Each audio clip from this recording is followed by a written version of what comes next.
वसुंधरा राजे की जो बैठक है, जो वसुंधरा राजे मीटिंग ले रही है 20 विधायकों की, क्या वो संख्या बढ़ रही है वहां पर और विधायकों की संख्या बढ़ रही है? और क्या ऐसी स्थिति हो सकती है कि आज शाम तक जब ऑब्जर्वर का ऐलान हो जाएगा और फिर विधायक दल की बैठक होगी जयपुर में, क्योंकि आज जो है प्रहलाद जोशी ने अभी जो है मीटिंग ली है अमित शाह जी के साथ में, उसके बाद जो है ये तय हो जाएगा कि ऑब्जर्वर कौन जयपुर जाएगा और वहां विधायकों की बैठक के बाद फैसला होगा सीएम कौन बनेगा। तो उससे पहले जो कवायद वसुंधरा ने जयपुर के अंदर की है, जिसके अंदर 20 अभी तक पता चला है कि 20 विधायक उनके जो है उनसे मिलने आ चुके हैं, तो क्या कोई संख्या बढ़ रही है वहां पर और क्या कोई ऐसे कयास लगाए जा रहे हैं कि कुछ भी हो सकता है? देखिए, जो जानकारियां अभी तक हमारे पास आ रही हैं जयपुर से, जो मेरी बात हुई है वो यही बात है कि फिलहाल जो बैठक की जिसकी आप बात कर रहे हैं वसुंधरा राजे की, उसमें कुछ विधायक पहुंचे हैं। एग्जैक्ट अभी तक संख्या नहीं पता है कि वो विधायक कितने हैं और उस मीटिंग में क्या कुछ चल रहा है। जो मीटिंग से इनपुट निकलेंगे वो भी हम अपने दर्शकों को बताएंगे, लेकिन फिलहाल दिल्ली में इस बात पर फैसला हो रहा है कि सीएम किसको बनाया जाए। संसद का जो शीतकालीन सत्र है वो भी शुरू हो रहा है, तो जितने भी सांसद थे वो भी अब दिल्ली में हैं, वो भी मीडिया से लगातार टच में बने हुए हैं, बात कर रहे हैं। कई तरीके की खबरें, कई तरीके के इनपुट वहाँ से निकल कर सामने आ रहे हैं, वो भी हम अपने दर्शकों को बताते रहेंगे। जो जानकारियाँ मेरे पास में हैं वो 2-3 मोटी मोटी हैं। पहली ये कि आज शाम तक करीब करीब स्थिति साफ हो सकती है। उसके बाद पर्यवेक्षक, जैसे आपने कहा, वो नियुक्त किए जाएंगे।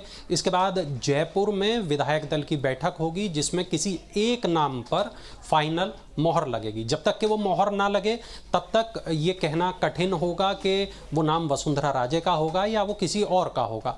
अब ये ज़रूर देखने वाली बात है कि इस बार केंद्रीय नेतृत्व जो बीजेपी का है वो किसका नाम चुनने वाला है। ये तो सुमित, मैं आपसे इस फेरिस्त में जिन नामों की चर्चा हो रही है उसमें सबसे ज़्यादा नाम जो है वो महंत बालकनाथ का आ रहा है। तो महंत बालकनाथ के बारे में कुछ बताएं, तिजारा किससे विधायक चुने गए हैं?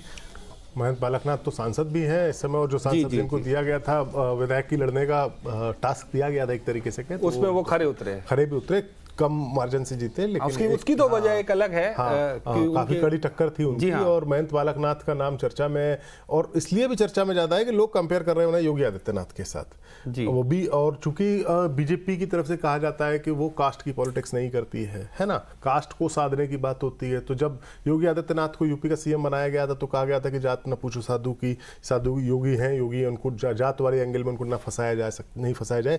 राजस्थान को अगर देखें तो राजस्थान में भी कास्ट पॉलिटिक्स जबरदस्त होती है।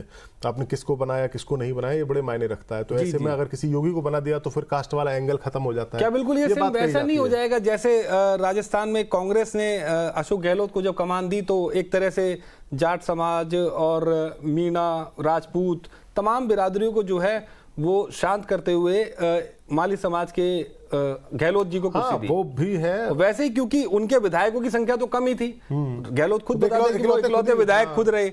और ऐसे ही क्या महंत बालकनाथ के बारे में भी कुछ बताएं कि वो किस समाज से ताल्लुक रखते हैं, क्योंकि ये बहुत बड़ी